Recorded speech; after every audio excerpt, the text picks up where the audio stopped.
গীতা সিরিয়ালের সামনের পর্বগুলোতে তোমরা দেখবে এখানে ভজন এবং কৃপান মিলে খুবই বিপজ্জনক একটা প্ল্যান বানায়। হ্যাঁ বন্ধুরা, এখানে ঝর্ণার স্বামীকে খুঁজে বের করার কেসটাতে ভজন এসে ঝর্ণাকে উস্কে দেয় অগ্নিজিৎ মুখার্জি এবং গীতার বিরুদ্ধে। আর তারপর ঝর্ণা এসে গীতাকে বলে, আমি এই কেসের জন্য আপনার উপর ভরসা করতে পারছি না। আর তখন গীতা তাকে ভরসা দেওয়ার অনেক চেষ্টা করে, কিন্তু ঝর্ণা কিছুতেই মানতে নারাজ।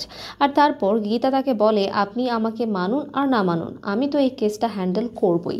আর এদিকে ভজন গিয়ে কৃপানকে বলে, আমি কিন্তু আগুনে ঘি ঢেলে দিয়েছি, এবার তুমি প্ল্যানটা এক্সিকিউট করো। আসলে তাদের প্ল্যানটা হলো দুর্গাপূজার সময় মেহেককে উঠিয়ে নিয়ে পালিয়ে বিয়ে করা।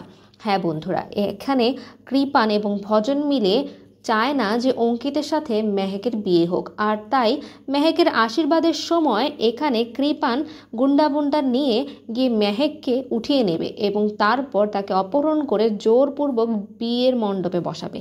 তো তাদের মধ্যে কি শেষ পর্যন্ত গীতা তাকে উদ্ধার করতে পারবে কি পারবে না, এটাই দেখা অনেক ইন্টারেস্টিং হতে যাবে। হ্যাঁ বন্ধুরা, তো তোমরা সামনের পর্বগুলো দেখার জন্য কতটুকু এক্সাইটেড কমেন্ট করে অবশ্যই জানিও। আর আমাদের চ্যানেলটিকে সাবস্ক্রাইব করে আমাদের সঙ্গেই থেকো নতুন নতুন আপডেটের জন্য।